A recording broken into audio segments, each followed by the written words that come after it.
Welcome back to Partnerships Unraveled, the podcast where we unravel the mysteries about channels and partnerships on a weekly basis. My name is Efe, and I'm really excited to announce our special guest today, Jay McBain. Jay, how are you doing? I'm doing great. Thank you so much for having me. Thank you, Jay. I'm thinking probably everyone who is tuning to us right now knows who you are, but could you still give us an introduction? Let us know who are you and what do you do? Yeah, sure, absolutely. I'm the chief analyst at Canalys. Canalys is Latin for channel. So it's a firm around the world that over 100 people like me wake up every day thinking about channels, partnerships, alliances, ecosystems.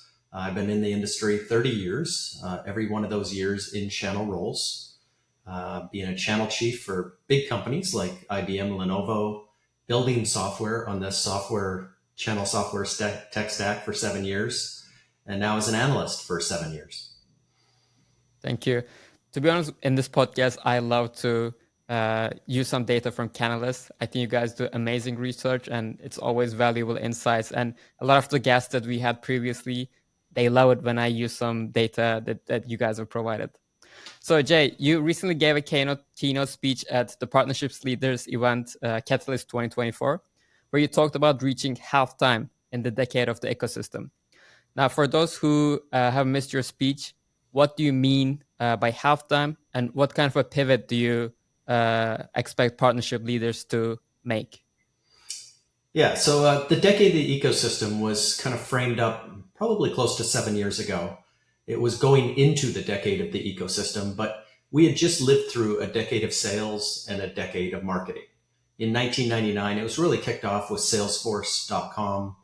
It's when we went into the decade. This was about 1999. We went in thinking that we managed our territories with our gut. We think we were born to be salespeople. Well, we exited the decade of sales, in much more scientific way, thinking about pipelines, thinking about how the sales process works, making it repeatable, things like that. The decade of marketing really clicked off in 2009, 10 years later.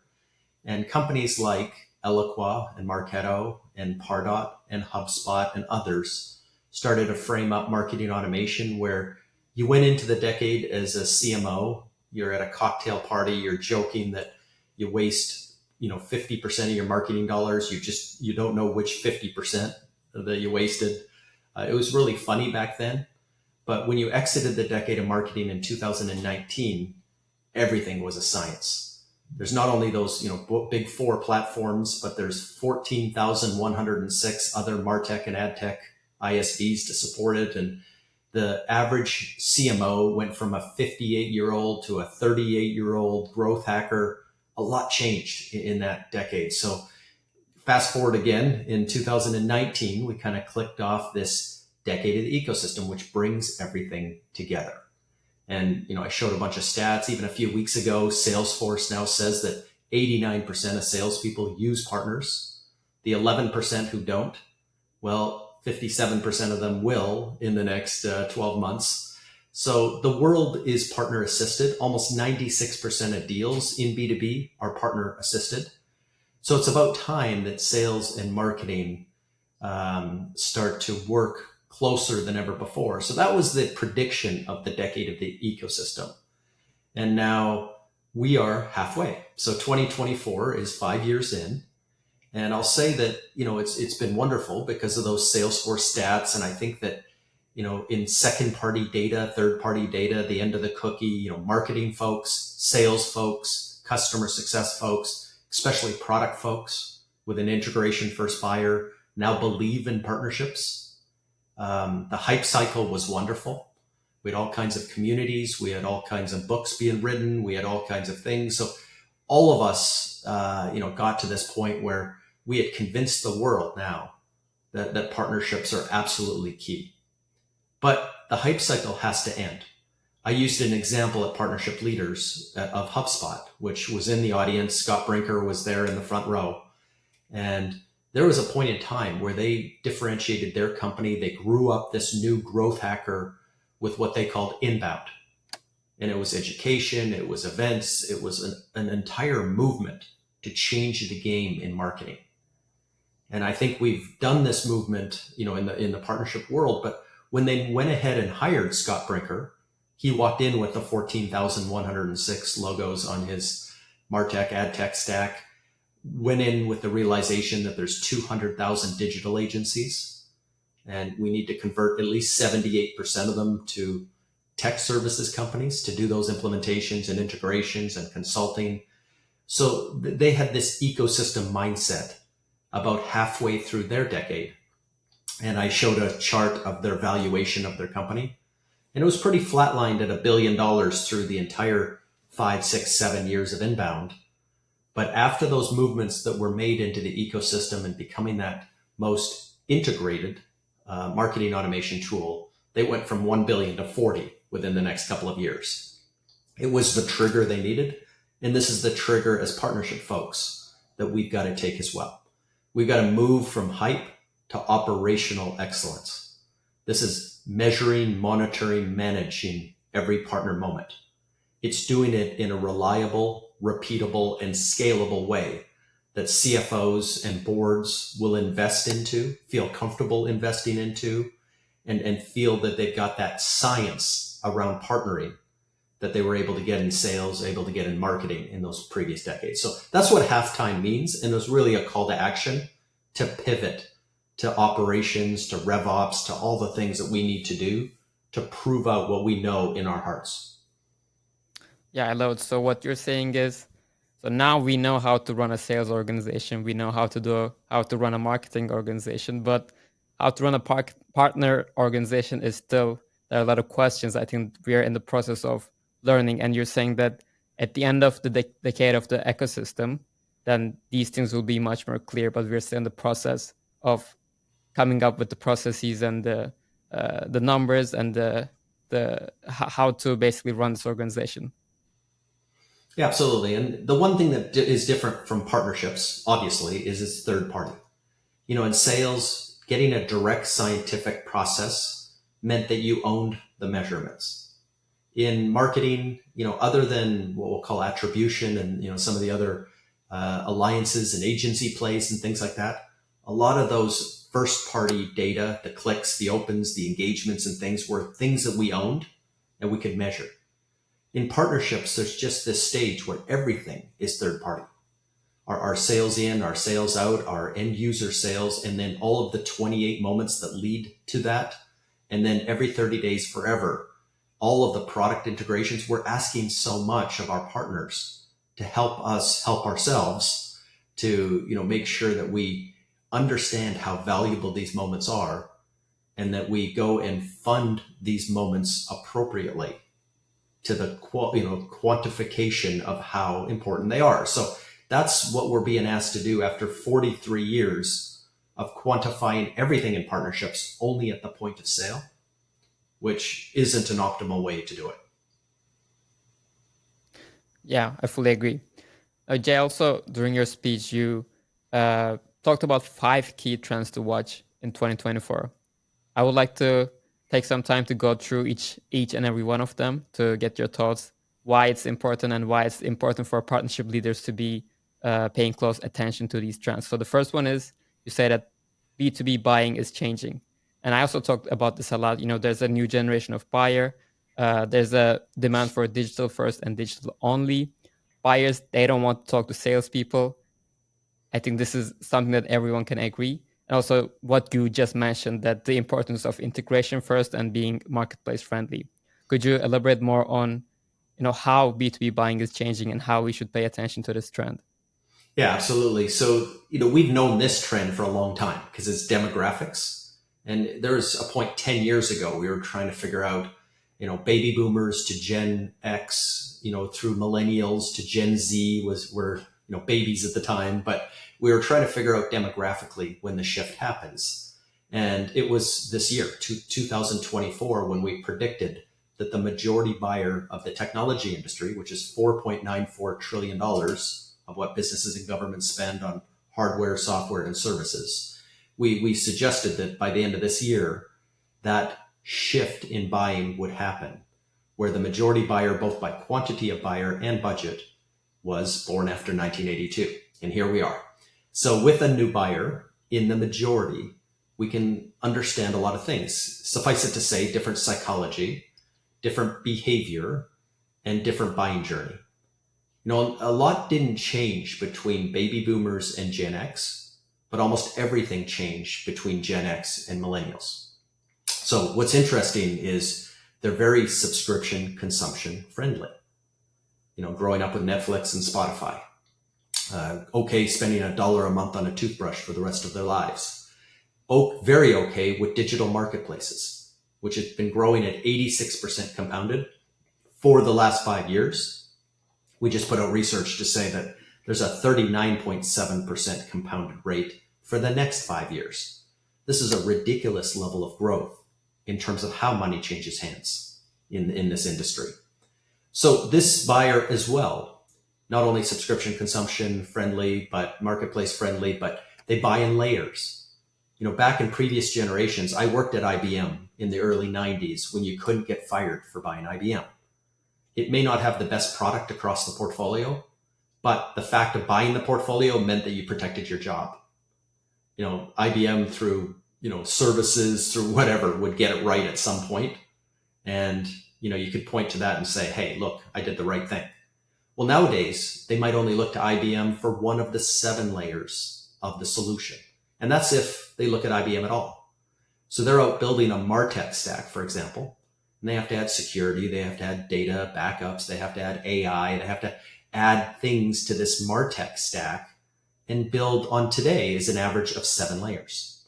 The average hyperscaler deal, AWS, Microsoft, Google, is 7 layers. The average SaaS deal, which is Salesforce, ServiceNow, Workday, Marketo, NetSuite, HubSpot, is 7 layers. The average cybersecurity deal today, to get to Zero Trust or to SASE, is 7 layers.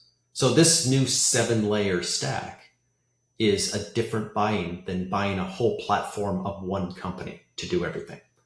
They also surround themselves with 7 different partners, and that's according to McKinsey. So it's a team sport. They're buying 7 things with 7 people. The number 7 comes up a lot in this kind of current research around a millennial. But suffice it to say, their criteria changed as well. Previous generations, your service, your support, your things like your brand reputation, your price, all these things would be weighted on an RFP. And they would, attach how they made their decision. Well, the number 1 criteria today is integrations. We see this where I'll buy a product 80% as good as the next product if it works better in my environment. We saw in consumer where Apple announced 79% of people won't buy a car today unless it has Apple CarPlay. Different industry, same buyer, that would forego a 120-year-old industry, forego, $4 trillion in buying cars and just focus on the integration in terms of how they would purchase, the second most important thing that they ever buy. So this is the new buyer, and it's very interesting to support this new buyer. But we also know that this buyer has been around for a while. They're the majority buyer of SaaS today for the last few years.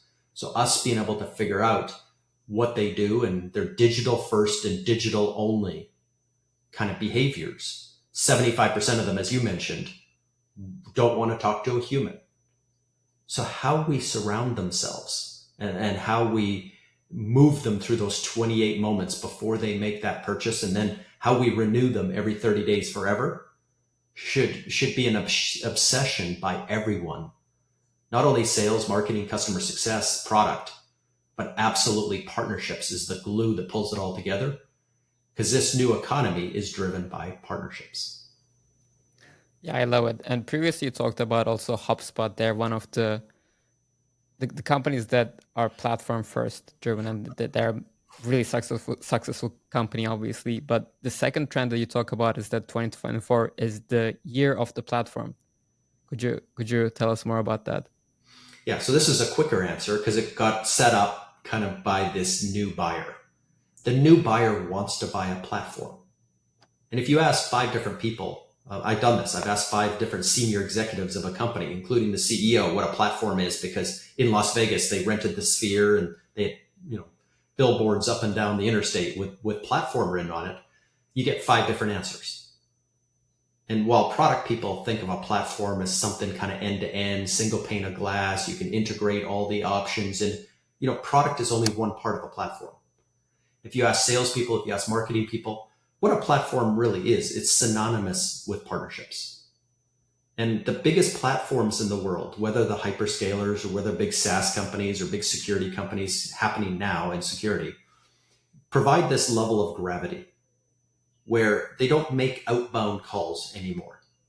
There's this whole inertia around them. Think of a planet, circling a star. There's a whole level of gravity where you've got a lineup of technology integrations that are looking to add value to your platform, to your set of products, where to the customer, 1 + 1 can equal 3, where your advertising moves to better together. And if you buy that product, we make it 10 or 20% better. You can't buy that product without buying us.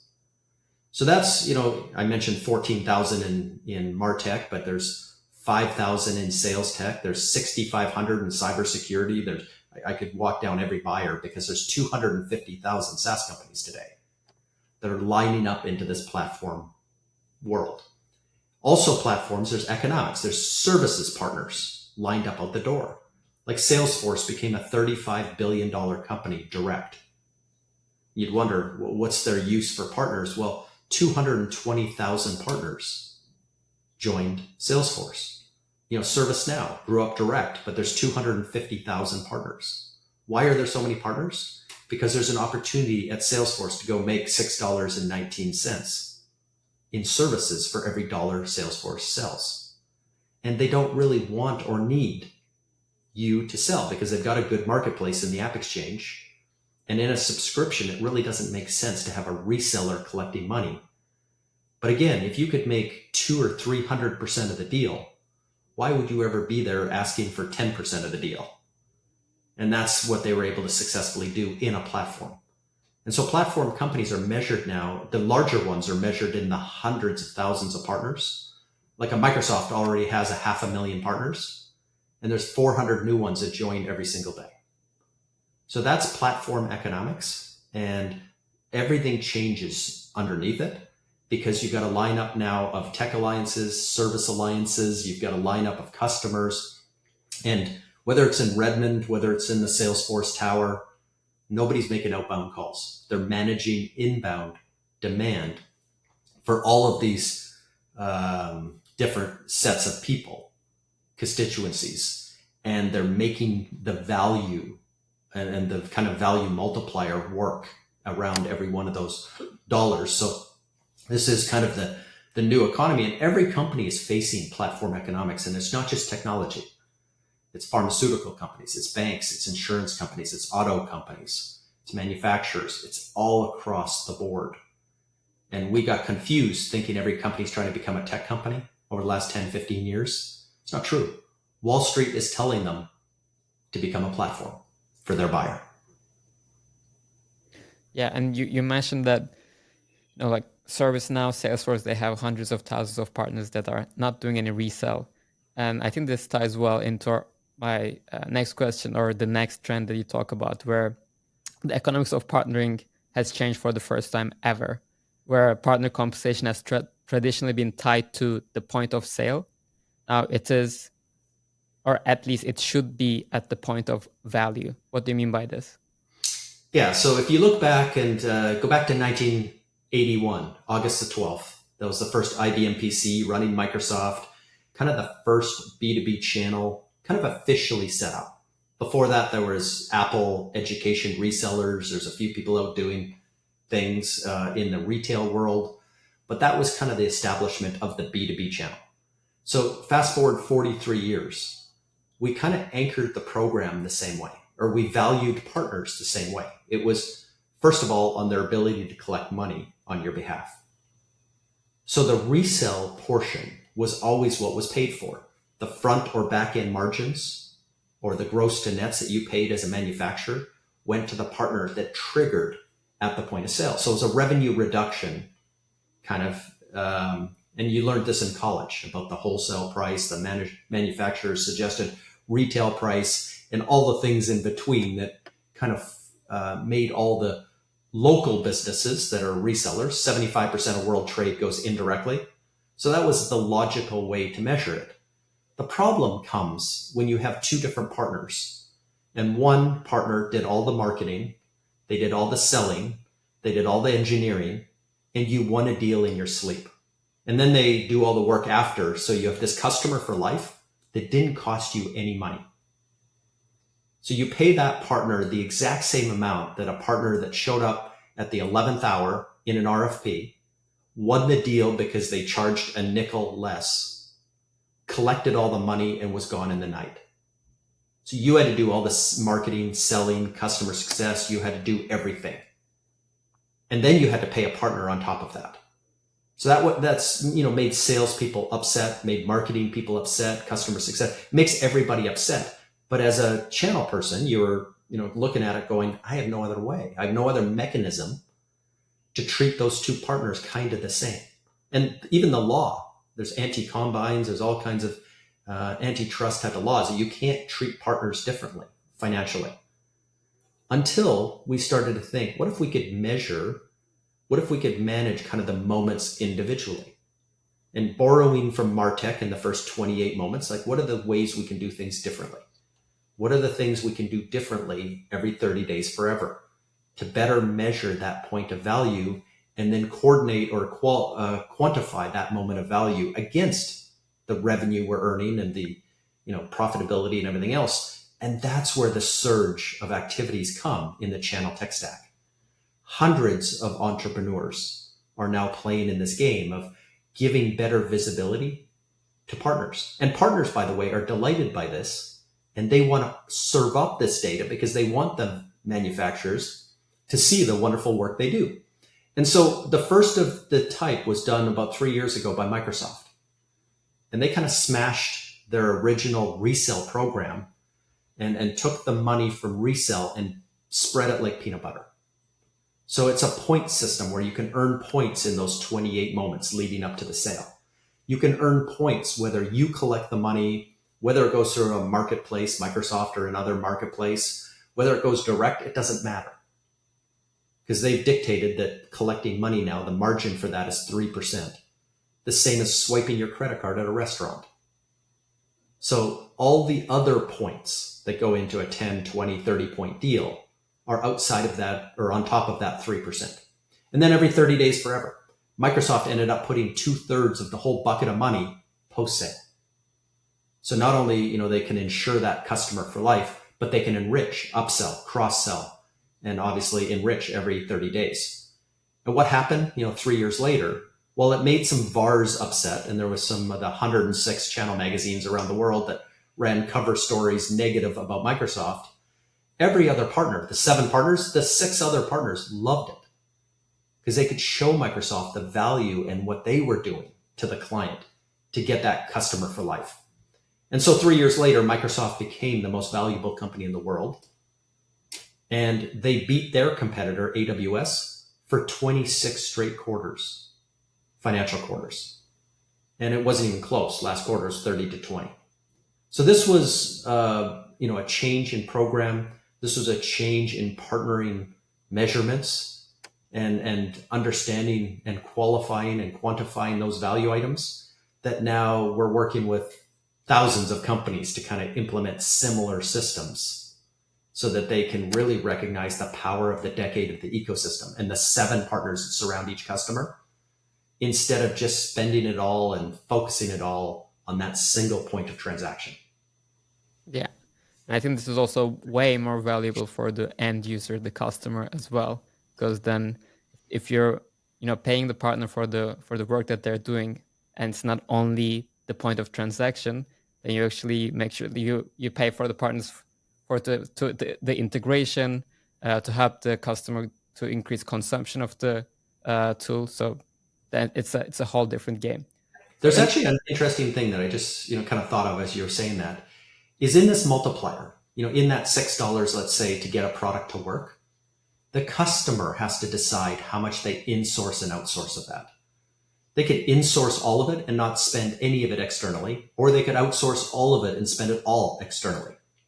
No one would suggest either of those. but there's probably $2 to $3 to $4 somewhere in the middle where somebody can do it bigger, better, faster, cheaper than you can. And it makes sense to outsource key things. But it'd be wonderful at some point whether the customer puts up their hand and says, well, I'm insourcing, 3 of those $6. So whatever money Microsoft you had laid out for that long-term, every 30 days forever, post-sale investment, the customer might line up and say, why don't you invest that in me and give me Azure credits, give me a discount on my Office 365 or my Dynamics. I mean, it'd be interesting, and this is maybe 5 or 10 years from now, but when measurements get so perfect and the buyer becomes so educated that says in that formula of how much they're going to outsource, they want to collect the benefit from the manufacturer of whatever they keep in-house. So that's a kind of an interesting side thought there. Yeah, no, that is very interesting. Yeah, I agree. Now, Jay, also, we did a webinar a while ago. We talked about partner marketing, and you mentioned that, the end of the cookie is coming. It's inevitable. A lot of browsers, search engines, they already said that this will be the last year of the cookie. And this also kind of ties back to your last point, where it's going to be more important how we measure and collect the data. And it's also going to be important that we collect the right data from our partners, the second party data. Could you elaborate on that, please? Yeah, starting early days of the internet, like 1995, it didn't take long until we became the products on the internet. Every single thing we do on the internet is kind of free. All the social media tools, all the things, everything kind of was free, which was an odd economic model. But it didn't take us long to figure out that our privacy is what paid for it. When you have a conversation in your kitchen and Alexa overhears it and 2 minutes later Facebook is showing you an ad, you realize pretty quick that you are being listened to every day. And that data, that third-party data, is very valuable. Google, Facebook, and others became trillion-dollar companies in the sale of that data. And that became this new MarTech. That decade of marketing was really around this third-party data. Well, that's going away. Apple's already taken away the cookie because they don't have a dog in the fight. Google tried to sell version 2 of the cookie to European Union a few weeks ago and failed. And, with 45% of the world's population going to elections in 2024, pretty much the world population have told our governments that we're done being the products on the internet. So they're telling Google, and 2 weeks ago, Google lost an antitrust suit in the US. So this day of the cookie is quickly coming to an end.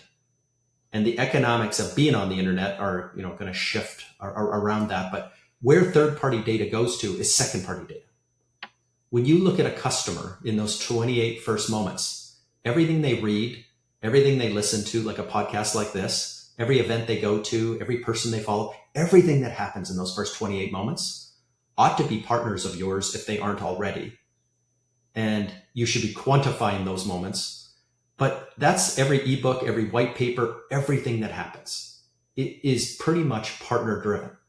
If you're lucky as a CMO, the customer might come to you in 3 or 4 of those moments, but not anymore. So 24 in your best case scenario and 28 in your worst case scenario are the moments that you're going to have to better partner for second party data.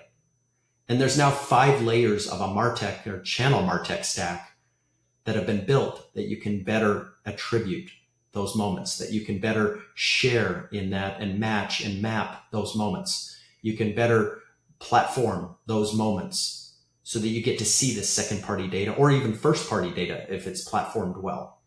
And this is the new marketing going forward, and it's partner driven. So all of a sudden, partners have become to the front, not only in the first 28 moments, but again, remember when you enrich every 30 days forever and upsell, cross sell, the marketing never ends at the point of sale, which it did in the past. Nowadays, you just keep and you shift your language, you shift the campaign, but now you're trying to keep that customer every 30 days forever. The marketing never ends, and second party data never ends. And this is a whole new economics. It's a whole new way. And that whole decade of, marketing is probably going to shift into a new decade of marketing at the end of this decade of the ecosystem because of it. What do you mean by that? So how do you think that it's going to shift into a new decade of marketing? Well, the first decade of marketing was to get after and hire these younger growth hackers that could hack all this third-party data and could hack all of our movements and our privacy on the internet. And when we're buying a car, watch us as we're watching those YouTube videos, watch us as we're reading the magazines, watch us as we're configuring pricing, quoting the car, watch us as we're downloading the invoice pricing, the dealer price. We were so smart getting into the dealership because we knew everything that we didn't even want the dealership.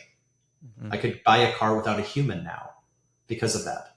So in this kind of new world, you're not brokering on our privacy. You're not going to see any of these moments unless you go to the guy on YouTube or gal that's running that and convince them to share data with you. And it's a 1 + 1 = 3.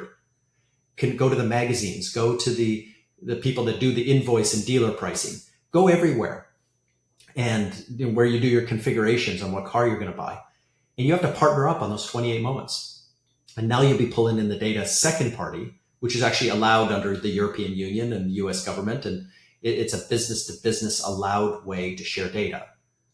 But listening to us and unbeknownst to us is going away. In this new decade of marketing that I think will come after the decade of the ecosystem, they're going to learn how to better do second party data. And it's not brokering our privacy. It's actually partnering with the places that we've freely given up our privacy because we want to get to the best outcome. And you and I think most people would say that if I am buying a car and there's a reasonable way that as I narrow down the choices, I don't want 365 brands of car reaching out to me. But if I've narrowed it down to a mid-size SUV, with a hybrid engine, and I've got it down to 3, I want to engage those 3 companies. And it may not be with a human, but it may be digital.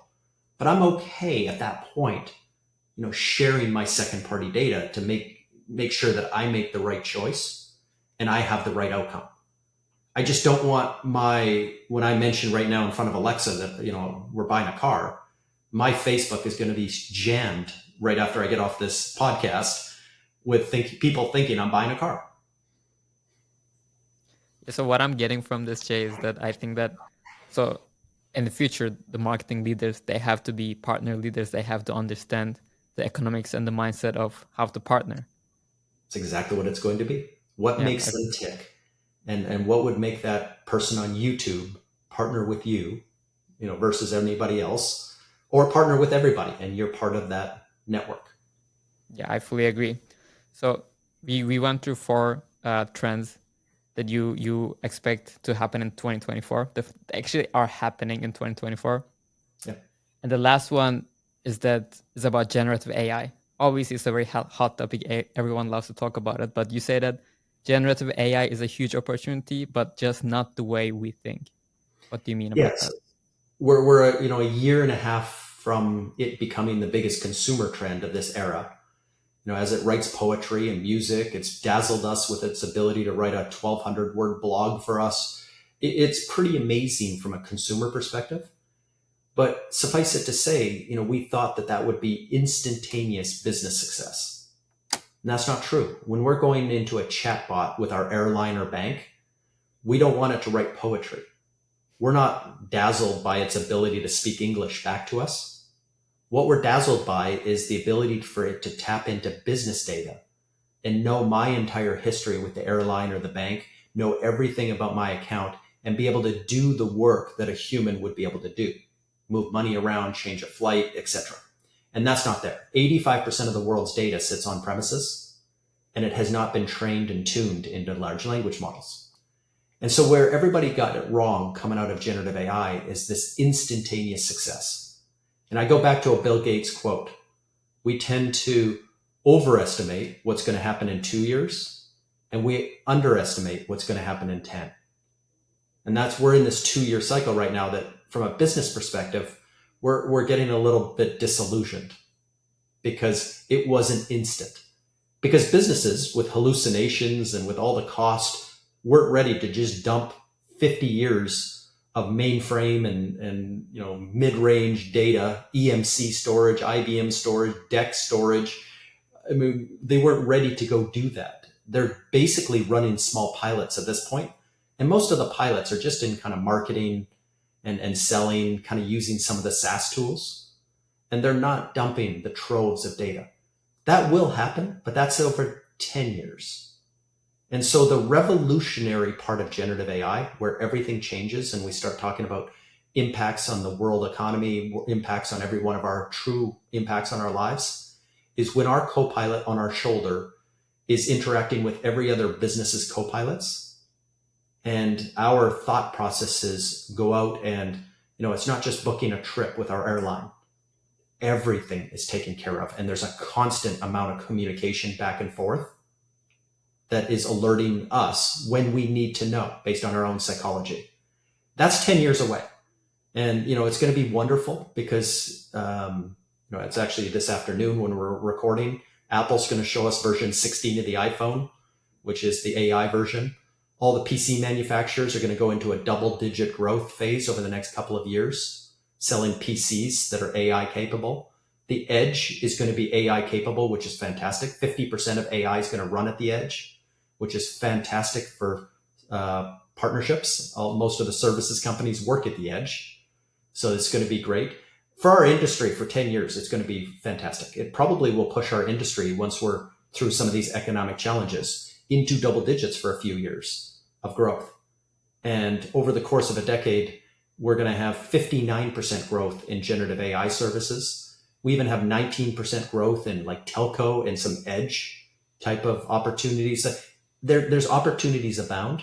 Products that are pretty flat, like PCs today, are going to get into double-digit growth for the next 8 quarters. So, this AI phase is going to be wonderful for the entire tech industry. But as consumers, we're going to be a little disillusioned for the next 10 years as these slow, methodical processes take shape to train and tune these models so they're actually smart enough that we'd actually want to work with them. Yeah, I fully agree. To be honest, I'm very excited to be living right now. I think AI is a huge opportunity, but I fully agree with you. I think that when it first came out, or like it's still the early days of AI, but we tend to overestimate its capabilities. But I think as time goes by, we're going to see, we're going to know how to work better with AI, and we're going to also train it on the data, so it's actually going to help us run our business. I fully agree with you. So Jay, to summarize, we talked about 5 key trends that you see that's happening in the market right now in 2024. The first one is, you said that B2B buying is changing. You say that the consumers they want digital first and digital only. They don't want to talk to a salesperson, and they're looking for integration first and marketplace friendly products. The second trend you mentioned is that 2024 is the year of the platform. The most valuable companies, they're all platform companies, and we're seeing that every company out there is trying to become one. The third one, you mentioned that economics of partnering has changed for the first time ever, where partner compensation has traditionally been tied to the point of sale, the reseller partner. Now we're seeing that the partner compensation is and should be tied to the point of value. The fourth point is the end of the cookie, how the cookie is dying. The Apple already introduced it, and the importance of how we track partner data, how we access and measure second-party data. And finally, generative AI is a huge opportunity, just not the way we think. Is that a good summary? That's a great summary. It could have said it much faster if you just said it, not me. Well, thank you so much, Jay. Thank you for joining us today. Before I let you go, we always like to ask our guests to invite the next guest on the podcast. What do you think we should have? Yeah, I would have the best global channel chief in the world on your podcast, and that's my wife, Michelle Ragusa McBain, because she can come at it from a completely different angle, which is on the front lines. And it's what partners are thinking and how partners are going through all these trends and how optimistic. I just posted a couple of days on LinkedIn, how optimistic partners are. 88% of them are in growth mode. They're growing by double digits. Some of them are growing by over 20%. They are thinking really nicely about this market, and I would tap into her brain in terms of what that thought process is happening at the partner level. Yeah, we would love to have Michelle on the podcast. And Michelle, if you're listening, I'll be sending you a message. Thank you so much. Thank you for joining this episode, and see you in the next one.